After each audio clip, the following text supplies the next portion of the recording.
Hello everyone, welcome to my channel. मैं हूं सुमन बीजल और आपका बहुत ही इंपॉर्टेंट टॉपिक डिस्कस कर रहे हैं हम यहाँ पे। आपका गिरीश कर्नाड का हयावदना आपके एग्जाम्स में काफ़ी पॉपुलर टॉपिक है जो एमसीक्यूज में घुमा फिरा के पूछा जाता है। पर गिरीश कर्नाड को समझने के लिए सबसे पहले ये बात बिल्कुल क्लियर रखनी चाहिए कि मॉडर्न इंडियन इंग्लिश ड्रामा कुछ ही स्ट्रॉन्ग पिलर्स पर खड़ा है और गिरीश कर्नाड उनमें से एक सबसे इंपॉर्टेंट पिलर है। तो जैसे ब्रिटिश ड्रामा का जिक्र आते ही आप लोग शेक्सपियर का नाम आपके जुबान पर आ जाता है और मॉडर्न यूरोपियन ड्रामा के कॉन्टेक्स्ट में इब्सन या ब्रैकेट आप याद करते हो। ठीक वैसे ही इंडियन इंग्लिश ड्रामा के कॉन्टेक्स्ट में गिरीश कर्नाड का नाम अनअवॉइडेबल हो जाता है। उनके बिना मॉडर्न इंडियन ड्रामा का सिलेबस बिल्कुल अधूरा है, इनकम्प्लीट है। और इसी वजह से ये आपके एग्जाम्स में बार बार आपका रिपीट होता रहता है इनके ऊपर क्वेश्चंस। क्योंकि गिरीश कर्नाड सिर्फ और सिर्फ आपके एक प्लेराइट नहीं, बल्कि वो थिएटर के हर डायमेंशन को जीने वाले आर्टिस्ट थे। उन्होंने अपने प्लेज लिखे, काफी प्लेज लिखे, स्टेज और फिल्म्स में एक्टिंग भी की और प्लेज और फिल्म्स के डायरेक्शन भी किया। और इसका सीधा मतलब यह है कि उनके प्लेज सिर्फ पढ़ाने के लिए नहीं, बल्कि आपके परफॉर्मेंस करने के लिए भी लिखे गए थे, for the sake of entertainment as well. तो जब हम हयावदना या उनके जैसे किसी भी प्ले को पढ़ते हैं तो हमें हमेशा स्टेज और परफॉर्मेंस का सेंस यहाँ पे आपको देखने के लिए मिलता है।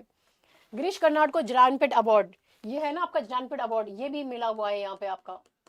He was awarded Jnanpith award. और ये इस बात का स्ट्रॉन्ग प्रूफ है कि उनका कंट्रीब्यूशन सिर्फ कन्नड़ा या इंग्लिश लिटरेचर का तक लिमिटेड नहीं था, बल्कि पूरे इंडियन लिटरेसी और थिएट्रिकल ट्रेडिशन पर उनका बहुत ही गहरा इम्पैक्ट था। ठीक है, तो Girish Karnad is a rare blend of theory and performance. Independence के बाद इंडिया थिएटर के सामने एक बहुत ही बड़ा क्राइसिस सा आ गया था। लोग कंफ्यूज थे कि इंडियन ड्रामा का कौन सा रास्ता आपको फॉलो करना चाहिए। क्या हम ब्रिटिश रियलिज्म और वेस्टर्न फॉर्म्स को कॉपी किया करें, उनको उनको कॉपी किया जाए स्टेज पर, या फिर हम अपनी इंडिजिनस ट्रेडिशंस पर वापस आ जाए। तो गिरीश कर्नाड ने इस कंफ्यूजन को बहुत ही क्लियर जवाब दिया था। उन्होंने कहा कि इंडियन स्टोरीज और इंडियन परफॉर्मेंसेस स्टाइल को यूज करो, लेकिन क्वेश्चंस बिल्कुल यहाँ पे मॉडर्न होने चाहिए आपके। और इस अप्रोच के तहत उन्होंने मिथ्स और फोकलोर को उठाया, लेकिन उनके थ्रू मॉडर्न मैन के साइकोलॉजिकल और सोशल कॉन्फ्लिक्ट्स को यहाँ पे उन्होंने एक्सप्लोर भी साथ के साथ में किया। और इसी वजह से गिरीश कर्नाड को मॉडर्न इंडियन थिएटर के रिवाइवल का सेंट्रल फिगर माना जाता है। एक और बात बहुत आपके एग्जाम ओरिएंटेड और इंपॉर्टेंट बात है, और वो ये कि गिरीश कर्नाड पहले अपने प्लेस कन्नड़ा में लिखते थे, कन्नड़ा लैंग्वेज में लिखे थे, और बाद में उनका इंग्लिश ट्रांसलेशन वो खुद ही करते थे। ठीक है, ताकि उनका जो कल्चर का जो ओरिजिनलिटी है, जो उनका पूरा पर्सपेक्टिव है, उसका सोल पूरी तरह इंटैक्ट रहे। क्योंकि अगर कोई और इंसान ट्रांसलेट करता है तो वो कहीं ना कहीं अपना माइंडसेट, अपना पर्सपेक्टिव भी तो उसमें घुसेड़ देता है। तो उनको ये नहीं चाहिए था। वो चाह रहे थे कि जैसा मैंने इसको रिप्रेजेंट किया ठीक वैसा ही ये ट्रांसलेशन में आए, और इसी वजह से उन्होंने खुद ने अपने इंग्लिश वर्जन का ट्रांसलेशन किया। तो ये ट्रांसलेशन मैकेनिकल या सेकेंडरी नहीं होते थे, बल्कि एक राइटर अपनी ही सोच को दोबारा क्रिएट करता है। और इसीलिए कर्नाड का इंग्लिश प्लेस को सिर्फ ट्रांसलेटेड लिटरेचर कह के आप नहीं कह सकते हो, क्योंकि वो ऑथोरिटेटिव टेक्स्ट होते हैं। तो गिरीश कर्नाड का सबसे बड़ा स्ट्रेंथ ये है कि वो मॉडर्न साइकोलॉजिकल और सोशल कॉन्फ्लिक्ट्स के सीधे वर्ड्स में नहीं बोलते हैं। वो ये नहीं कहते कि मॉडर्न मैन कंफ्यूज्ड है या मैरिज प्रॉब्लमेटिक है। इंस्टेड वो मिथ्स, फोकलोर और हिस्ट्री का यूज करते हैं और उनके थ्रू क्वेश्चंस उठाते हैं। जैसे हयावदना में आइडेंटिटी क्राइसिस को एक्सप्लोर किया गया है, ययति में रिस्पॉन्सिबिलिटी और डिजायर्स के बीच का कॉन्फ्लिक्ट का यहाँ पे दिखाया गया है, और नागमंडल में फीमेल डिजायर और पेट्रियार्की को एग्जामिन किया गया है। कहानी पुरानी होती है लेकिन प्रॉब्लम बिल्कुल आज की होती है। तो उनके प्लेस और यक्षगाना, आप ऐसे ये देखोगे यहाँ पे उनके प्लेस पर, आप यहाँ पे जो यक्षगाना है, ये फोक थिएटर और संस्कृत ड्रामा का इन्फ्लुएंस बहुत स्ट्रांग है। इसी वजह से उनके प्लेस रियलिस्टिक नहीं लगते। यक्षगाना से उन्होंने नरेटर या भागवत म्यूजिक कोरस आप जिसे बोलते हो, और डायरेक्ट ऑडियंस को एड्रेस करने वाला टेक्निक को लिया है। जबकि संस्कृत ड्रामा से सिंबोलिज्म, फिलोसॉफिकल कॉन्फ्लिक्ट्स और आपकी जो मॉरल एम्बिग्युइटी होती है वो उन्होंने वहां से उठाई है। इसीलिए कर्नाड का ड्रामा इल्यूजन को तोड़ता है और रियलिटी को इमिटेट नहीं करता है। इस पूरी अंडरस्टैंडिंग को एक सिंपल फॉर्मूला में अगर आप याद करना चाहो तो रख सकते हो, और वो क्या, कर्नाड ने क्या यूज किया है, मिथ और मॉडर्निटी और आइडेंटिटी क्राइसिस। ये पूरा उनका ब्लेंड बन गया उनके, आपके पूरे उनके लिटरेरी कंट्रीब्यूशन में, ये उनका मेजर थीम है। ठीक है, आप यहाँ पे ये देखो, ये रहा, यहाँ पे इसको आप रीड कर सकते हो, यहाँ पे पीडीएफ में पूरा अवेलेबल है ये। बैकग्राउंड का बात करो यहाँ पे, तो हयावदना 1971 में कन्नड़ा में लिखा गया, और उस समय क्या इंडिया एक बहुत ही स्पेसिफिक साइकोलॉजिकल फेज से गुजर रहा था। मॉडर्निज्म रैपिडली हो रहा था, ट्रेडिशन और चेंज के बीच बहुत ज्यादा टेंशन था और लोग अपनी आइडेंटिटी को लेकर कंफ्यूज थे। तो लोग पूछ रहे थे कि हम कौन है, क्या हम सिर्फ इंडियन है या मॉडर्न है या वेस्टर्न इन्फ्लुएंस के साथ हाइब्रिड हो गए हैं। तो हयावदना इसी साइकोलॉजिकल क्लाइमेट में लिखा गया प्ले है आपका, जो इस कंफ्यूजन को ड्रामेटिक फॉर्म में प्रेजेंट कर रहा है। तो इस प्ले का इंग्लिश ट्रांसलेशन गिरनार्ड ने खुद किया है, जिसका मतलब है कि वही आपका कि मीनिंग लॉस ना हो यहाँ पे, है ना, सोल इंटैक्ट रहे। तो the English version of Hayavadana carries the author's own interpretative authority.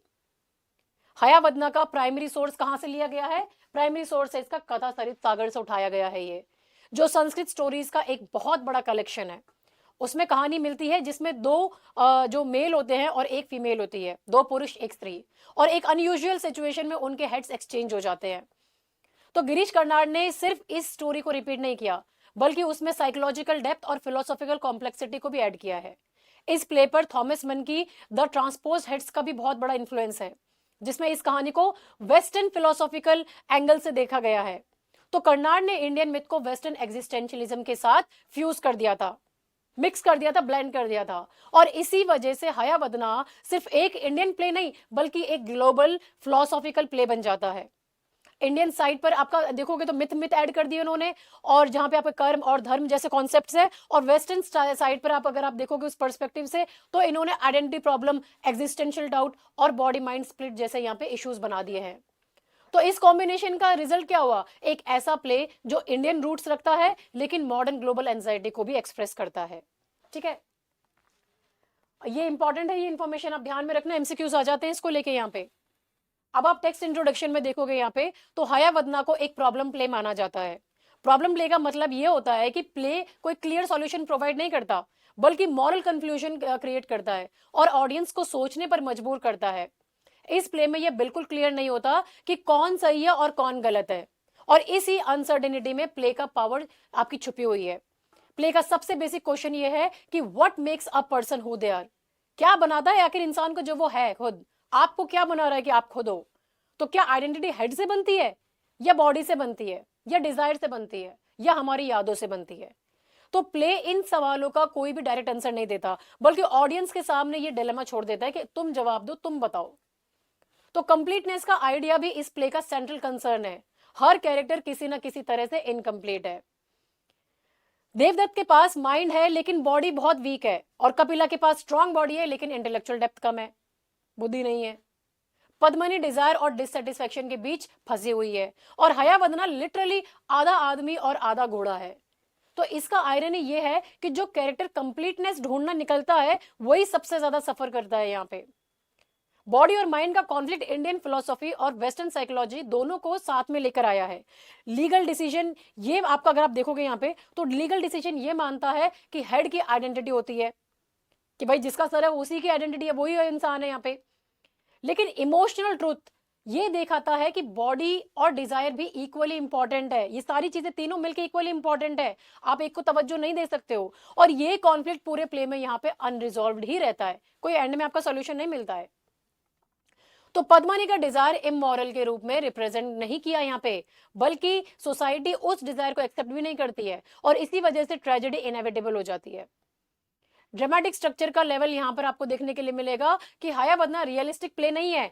इसमें आपके नेचुरल डायलॉग्स की जगह गाने भरे हुए हैं, नरेटर है, मास्क है, और सिंबॉलिक सीन्स यूज किए गए हैं, जिससे ऑडियंस को बार बार ये याद दिलाया जाता है कि ये प्ले कि ये एक नाटक है, ये प्ले है, और उसे सिर्फ आपको फील नहीं बल्कि आपको सोचना भी है इसको लेके आपका।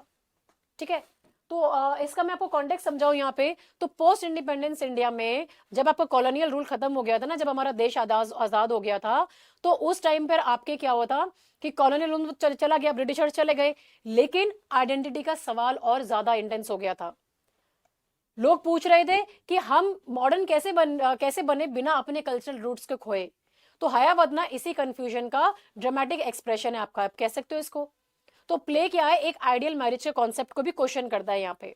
ये पूछता है कि क्या सिर्फ लॉयल्टी मैरिज का बेस हो सकती है, या डिजायर भी एक सच्चाई है जिसे आप इग्नोर नहीं कर सकते हो। तो ट्रेडिशनल आइडियल मैरिज का कॉन्सेप्ट इस प्ले में धीरे धीरे क्रैक होता दिखाई देता है आपको यहाँ पे। तो पद्मनी का कैरेक्टर एक फिक्स जेंडर रोल को चैलेंज करता है, क्योंकि वो पैसिव नहीं है बल्कि क्वेश्चनिंग और डिजायरिंग है, उसकी इच्छाएं है, सवाल करती है, क्यूरियस है।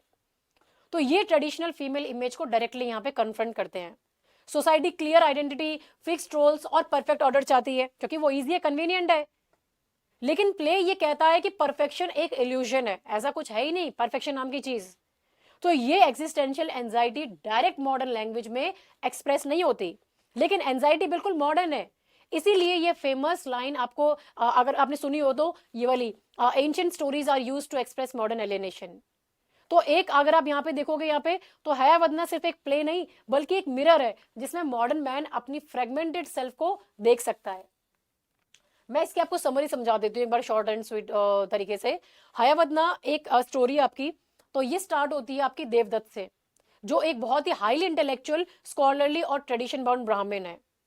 देवदत्त का पूरा सेल्फ इमेज, उसका दिमाग है, उसकी लर्निंग, उसका रैशनल थिंकिंग, ये सब कुछ उसके ऊपर बेस्ड है। वो पद्मनी से शादी करता है जो बहुत ही ब्यूटीफुल, सेंसिटिव और इमोशनली अलाइव वुमेन है। तो शुरू में ये शादी एकदम आइडियल लगती है, लेकिन धीरे धीरे यहाँ पे आपको क्रैक्स दिखने लगते हैं। कपिल जो देवदत्त का बेस्ट फ्रेंड है, देवदत्त का बिल्कुल ऑपोजिट होता है। कपिल फिजिकली तो स्ट्रांग है, हैंडसम है, लेकिन इंस्टिंक्ट ड्रिवन है ना। उसका भी मतलब अभी ये मन किया तो अभी ये कर लेता, सोचता नहीं है कुछ करने से पहले। तो जहां देवदत्त सिर्फ माइंड को रिप्रेजेंट करता है, वहां कपिल प्योर बॉडी और फिजिकल वाइटैलिटी का सिंबल है। तो पद्मनी देवदत्त से शादी के बाद भी कपिल की फिजिकल स्ट्रेंथ और मस्कुलिनिटी की तरफ अनकॉन्शियसली अट्रैक्ट होती है। तो ये अट्रैक्शन कोई चीप इनफिडेलिटी के रूप में यहाँ पे नहीं दिखाया गया, बल्कि एक नेचुरल लेकिन सप्रेस्ड ह्यूमन डिजायर के रूप में इसको प्रेजेंट किया गया है। कहानी एक ट्रेजिक और हाईली सिंबॉलिक मोड लेकर आती है कि जब एक मंदिर में एक एक्सीडेंट के दौरान देवदत्त और कपिल का सर कट जाता है और एक डिवाइन इंटरवेंशन के थ्रू उनके सर एक्सचेंज किए जाते हैं। तो इस पॉइंट पर प्ले का सेंट्रल फिलोसॉफिकल क्वेश्चन उभर कर आता है, who is the real husband of Padmini. क्या वो जिसके पास देवदत्त का हेड है वो उसका पति है, या फिर जिसके पास कपिल की बॉडी है वो है। तो सोसाइटी और लॉ इस सवाल का जवाब रैशनल तरीके से देते हैं और वो डिक्लेयर कर देते हैं कि आइडेंटिटी का बेस सर होता है, बॉडी नहीं होती। और इस डिसीजन के बाद पद्मनी लीगली देवदत्त के हेड वाले पुरुष के साथ रहने लगती है, लेकिन इमोशनली और साइकोलॉजिकली रियलिटी इस डेफिनेशन को एक्सेप्ट नहीं करती। धीरे धीरे बॉडी और माइंड का इंबैलेंस फिर से सरफेस हो जाता है और रिलेशनशिप और भी ज्यादा कॉम्प्लेक्स हो जाती है। तो एंड में ये आपका जो अनसॉल्व्ड कॉन्फ्लिक्ट है, इसका रिजल्ट क्या होता है? ट्रेजेडी होता है, और दोनों जो मेल होते हैं यहाँ पे वो अपनी जान खो देते हैं। तो प्ले ये क्लियरली दिखाता है कि जब ह्यूमन डिजायर, सोशल लॉ और फिलोसॉफिकल लॉजिक एक दूसरे से टकराते हैं तो कोई भी फुली जी नहीं पाता है उसके साथ में। तो इस मेन प्लॉट के साथ साथ एक आपका इंपॉर्टेंट सब प्लॉट भी साथ में चलता है, और वो ये है जिसमें हयावदना नाम का एक कैरेक्टर है जो आधा आदमी और आधा घोड़ा होता है। तो हयावदना अपनी इनकम्प्लीटनेस से परेशान है और पूरे प्ले में कंप्लीट होने की तलाश करता रहता है। तो आयरॉनिकली जब उसकी विश पूरी होती है तो वो एक पूरा घोड़ा बन जाता है, पूरा इंसान नहीं पूरा घोड़ा बनता है। और ये आयरनी प्ले का आपका सेंट्रल आइडिया को और भी ज्यादा इंटेंस और गहरा बनाती है, क्योंकि ये सजेस्ट करती है कि ह्यूमन कंप्लीटनेस एक भ्रम है, और जो कंप्लीटनेस मिलती भी है वो अक्सर गलत रूप में मिलती है आपको यहाँ पे। ठीक है, तो ये पूरे प्ले की आपकी समरी है यहाँ पे, बहुत ही आपका इंटेंस और कॉम्प्लेक्स आपका प्ले है यहाँ पे। ठीक है, अब मेन कैरेक्टर्स का बात करो तो पहला आपका देवदत्त को देखो। देवदत्त एक ऐसा कैरेक्टर है जो प्योर इंटेलेक्ट और रीजन को रिप्रेजेंट करता है। वो हाईली एजुकेटेड है, स्कॉलरली,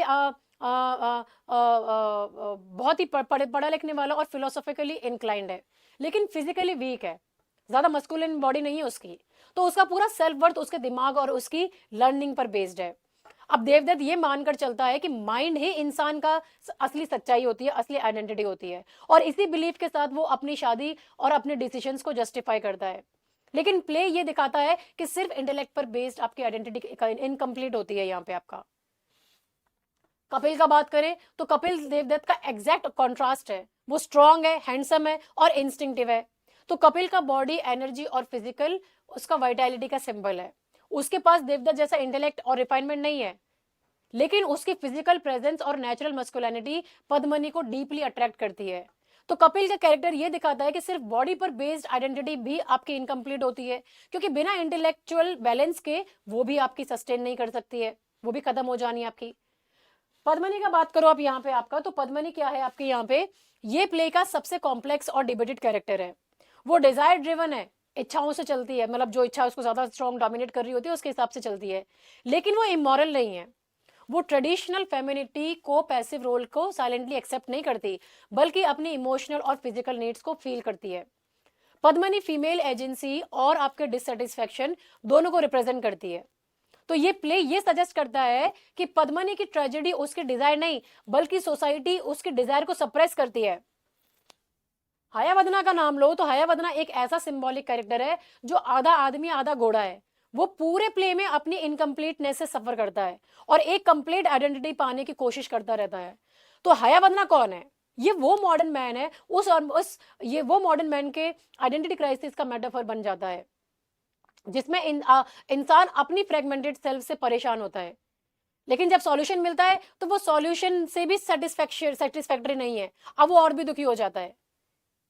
तो भगवत ये भागवत प्ले का जो आपका नरेटर है यहाँ पे, वो आपका एक बहुत ही इंपॉर्टेंट, आप यहाँ पे देखोगे, यहाँ पे एक फोकलॉर थिएटर डिवाइस है आपका, यहाँ पे एक ऐसा डिवाइस इसको यूज किया गया है। तो वो सिर्फ कहानी नहीं सुनाता, बल्कि एक्शन और कमेंट भी करता है और ऑडियंस का कंटिन्यूसली रिमाइंड कराता है कि ये एक स्टेज्ड परफॉर्मेंस है। भगवता इल्यूजन को तोड़ता है और ऑडियंस को इमोशनल इन्वॉल्वमेंट से ज्यादा इंटेलेक्चुअल एंगेजमेंट की तरफ ले के जाता है। बार बार याद दिलाता रहता है कि अरे ये प्ले, अरे ये प्ले, अरे ये प्ले करके। मेजर थीम्स का बात करो तो हयावदना का सबसे सेंट्रल थीम आइडेंटिटी क्राइसिस है। प्ले ये सवाल उठाता है कि क्या इंसान की आइडेंटिटी उसके माइंड से बनती है या उसके बॉडी से। तो देवदत्त और कपिल के थ्रू ये कॉन्फ्लिक्ट रिपीटेडली हाईलाइट होता है, लेकिन प्ले किसी एक साइड का फाइनल ट्रूथ डिक्लेयर नहीं करता। कंप्लीटनेस और इनकम्प्लीटनेस का थीम पूरे प्ले में चलता रहता है। हर कैरेक्टर किसी ना किसी तरह से इनकम्प्लीट है, अधूरा है, और कंप्लीटनेस पाने की कोशिश करता है। हर किसी को परफेक्शन चाहिए, पर परफेक्शन तो इल्यूजन है, कहां से मिल जाएगा। और इसी सेंस में प्ले ये सजेस्ट करता है कि कंप्लीटनेस एक इल्यूजन है, जो इंसान को शांति नहीं बल्कि और ज्यादा अशांत बना देता है, कंफ्यूज कर देता है। बॉडी और माइंड का कॉन्फ्लिक्ट इंडियन फिलोसॉफिकल ट्रेडिशन और वेस्टर्न साइकोलॉजिकल थॉट दोनों को साथ ले जाता है। लॉ और सोसाइटी माइंड को प्रायोरिटी देते हैं, जबकि इमोशनल रियलिटी बॉडी और डिजायर को इक्वली इंपॉर्टेंट बताती है। तो ये कॉन्फ्लिक्ट आपका पूरे प्ले में कभी रिजॉल्व ही नहीं होता है। मैरिज और डिजायर का थीम यहाँ पे देखोगे आप, यहाँ पे तो ये क्या चल रहा है, यहाँ पे ये ट्रेडिशनल इंडियन मैरिज को चैलेंज करता है। प्ले ये पूछता है कि क्या शादी सिर्फ सोशल ड्यूटी और लॉयल्टी पे बेस्ड है, क्या उसी पे रहनी चाहिए, या डिजायर भी एक आपका यहाँ पे ऐसी सच्चाई है जिसको इग्नोर आप नहीं कर सकते हो, बताता है यहाँ पे। तो परफेक्शन का इल्यूजन प्ले का एक बहुत स्ट्रॉन्ग मैसेज देता है कि society perfect identity, perfect marriage और परफेक्ट ऑर्डर चाहती है, लेकिन प्ले दिखाता है कि परफेक्शन एक भ्रम है, ह्यूमन सफरिंग को और भी ज्यादा बढ़ा देता है। मॉडर्न एग्जिस्टेंशियलिज्म का बात करें तो ये अपने मिथ के थ्रू एक्सप्रेस करते हैं यहाँ पे, जहां एंशिएंट स्टोरीज मॉडर्न मैन के साइकोलॉजिकल अलाइनेशन और एंजाइटी को रिफ्लेक्ट कर रही है। और इसीलिए ये लाइन आपकी जो है, ये no characters achieves true completeness, ये पूरे प्ले का एसेंस आपका यहाँ पे कैप्चर कर रही है। अब आपके स्टाइल एंड ड्रामेटिक टेक्निक्स को देखोगे यहाँ पे, तो गिरीश कर्नाड का ड्रामेटिक स्टाइल बिल्कुल ट्रेडिशनल रियलिज्म पर बेस्ड नहीं है, बल्कि उनका ड्रामा मिथ और मॉडर्न फिलोसॉफी का कॉन्शियस फ्यूजन है, डेलिब्रेटेड फ्यूजन है। इसका मतलब यह है कि कहानी पुरानी माइथोलॉजिकल लग सकती है, लेकिन उसके थ्रू जो क्वेश्चंस उठाए गए हैं वो बिल्कुल मॉडर्न और एग्जिस्टेंशियल है। फॉर एग्जाम्पल आप समझो यहाँ पे हयावदना में क्या हो रहा है। हयावदना में हेड एक्सचेंज एक मिथिक सिचुएशन है, असली में थोड़ी हो सकता है ऐसा, लेकिन इसके थ्रू जो सवाल उठे हैं कि what identifies identity, what defies identity, वो मॉडर्न फिलोसॉफी और आपके साइकोलॉजी के कोर क्वेश्चंस है। तो प्ले का स्ट्रक्चर कैसा है, एक आपके फोक थिएटर आपके ट्रेडिशन के ऊपर बेस्ड है, जिसमें स्टोरी नेचुरल फ्लो के साथ नहीं बल्कि एक परफॉर्मेटिव और एपिसोडिक स्ट्रक्चर फ्लो करती है। तो फोक थिएटर का सबसे इंपॉर्टेंट फीचर यही होता है कि ऑडियंस को कंटिन्यूअसली याद दिलाया जाए कि वो एक परफॉर्मेंस को देख रहे हैं, कि ये एक परफॉर्मेंस है, प्ले है। तो हयावदना में भी यही होता है, जहां रियलिस्टिक इल्यूजन बनाने की कोशिश नहीं की जाती है, बल्कि जो नरेटर है आपका भागवत का, वो बार बार आपको ये चीज रिमाइंड कराता है कि ये प्ले है। तो इस फोक स्ट्रक्चर के अंदर कर्नाड कोरस को भी यूज कर रहे हैं। तो कोरस बैकग्राउंड में सिर्फ डेकोरेटिव एलिमेंट नहीं है, बल्कि एक्शन पर कमेंट करता है और एटमॉस्फेयर आपका माहौल बनाता है। जैसे इमोशनल सीन्स के बीच में कोरस आना आपका ऑडियंस को इमोशनली इमर्शन से थोड़ा दूर लेके चला जाता है, और ये साथ में आपको जो ऑडियंस है उनको सोचने की स्पेस भी देता है। मास्क देखोगे आप यहाँ पे, तो मास्क का यूज भी एक बहुत इंपॉर्टेंट ड्रामेटिक टेक्निक है। क्यों? क्योंकि मास जो हैं ये कैरेक्टर्स को इंडिविजुअल साइकोलॉजी से ज़्यादा आपके सिंबल्स बनाते हैं। जब देवदत्त अपने आप देखोगे, जब यहाँ पे देवदत्त या फिर कपिल को देख रहे हो, तो हम जब उन्हें देखते हैं तो हम उन्हें एक सिंबॉलिक सेंस में देखते हैं। तो हम उन्हें सिर्फ इंडिविजुअल में नहीं बल्कि एक माइंड और बॉडी का रिप्रेजेंटेशन के रूप में देख रहे हैं, समझने की कोशिश कर रहे हैं। तो मास्क आपके इसी बात को रिइंफोर्स करते हैं कि ये ड्रामा रियलिज्म नहीं बल्कि सिंबॉलिज्म के लिए बनाया गया है। सॉन्ग्स का बात करो तो सॉन्ग्स प्ले का एक इंपॉर्टेंट फीचर है, क्योंकि सॉन्ग सिर्फ एंटरटेनमेंट के लिए नहीं यूज किए गए हैं बल्कि ट्रांजिशंस और कमेंट्री का काम भी कर रहे हैं। जैसे ट्रेजिक मोमेंट्स के बाद सॉन्ग्स का आना एक इमोशनल कंटिन्यूटी को तोड़ देता है, जिससे ऑडियंस प्योर इमोशन में डूब जाने के बजाय अपने इंटेलेक्चुअल एंगेजमेंट्स में मेंटेन करती है, वो इनको वो स्पेस दे देता है। ठीक है, नरेटर का बात करें हम यहाँ पे, जो नरेटर आपका या भागवत आप जिसे बोल सकते हो, तो ये फोक थिएटर का सबसे पावरफुल डिवाइस है। भागवत प्ले के जो इवेंट्स होते हैं इसमें सारे के सारे, उनको सिर्फ नरेट नहीं करता बल्कि उन पर कमेंट करता है और कभी कभी उन्हें जस्टिफाई या क्वेश्चन भी करता है। तो जब भागवत ऑडियंस से डायरेक्टली बात करता है तो फिर क्या हुआ, वो फोर्थ वॉल जो होती है वो सामने जो ऑडियंस और आपके स्टेज के बीच में होती है वो टूट जाती है, गायब हो जाती है, क्योंकि ये डायरेक्टली ऑडियंस को एड्रेस कर रहे हैं और इस ऑडियंस को ये याद दिलाते रहते हैं कि ये कंस्ट्रक्टेड प्ले है और इसे आप सिर्फ फील नहीं बल्कि आप इसे क्रिटिकली इवेल्युएट भी करो। और इसी वजह से हयावदना आपका नॉन रियलिस्टिक और सिंबॉलिक ड्रामा है। ठीक है, ये इवेंट्स रियल लाइफ के लॉजिक से नहीं बल्कि सिंबॉलिक लॉजिक से यहाँ पे चल रहे होते हैं। ऑलराइट, तो ये आपको ध्यान में रखना है। अब आप एक चीज और ध्यान में रखोगे, इस पूरे स्ट्रक्चर में ब्रेक्टियन इन्फ्लुएंस भी आपको देखने के लिए मिलेगा, क्योंकि ये ब्रेक्ट का जो थिएटर है उसका क्या गोल होता है कि ऑडियंस को इमोशनल हिप्नोटाइज करना नहीं है बल्कि उन्हें अलर्ट और क्रिटिकल बनाना है। तो हयावदना में एलिनेशन इफेक्ट इसी तरह काम करता है ना, जहां सॉन्ग्स, नरेटर और फोक डिवाइसेस इमोशनल इन्वॉल्वमेंट को ब्रेक कर देते हैं। तो इसका रिजल्ट ये होता है कि ऑडियंस सिर्फ ट्रेजेडी फील नहीं करती बल्कि ये सोचती है कि ट्रेजेडी हुई क्यों, रीजन क्या था। क्रिटिकल एनालिसिस में देखोगे आप यहाँ पे, तो हयावदना को समझने के लिए सबसे पहले आपको ये समझना जरूरी है कि ये प्ले एक आपका फिलोसॉफिकल प्ले है, कोई सोशल मेलोड्रामा नहीं है। कर्नाड का फोकस सिर्फ शादी या इनफिडेलिटी या कोई रिलेशनशिप कॉन्फ्लिक्ट पर नहीं बल्कि उन क्वेश्चंस पर है जो इंसान के आइडेंटिटी को डिफाइन करते हैं। इसीलिए ये प्ले इमोशनल ड्रामा के रूप में नहीं बल्कि फिलोसॉफिकल इंक्वायरी के रूप में काम करता है।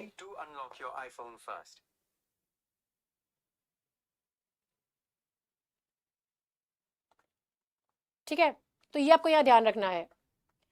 अब आप यहाँ पे देखोगे प्ले में क्या चीज है, आपके प्ले में जो आपका लीगल, मॉरल और इमोशनल डेफिनेशन है, सेल्फ को क्वेश्चन करता है।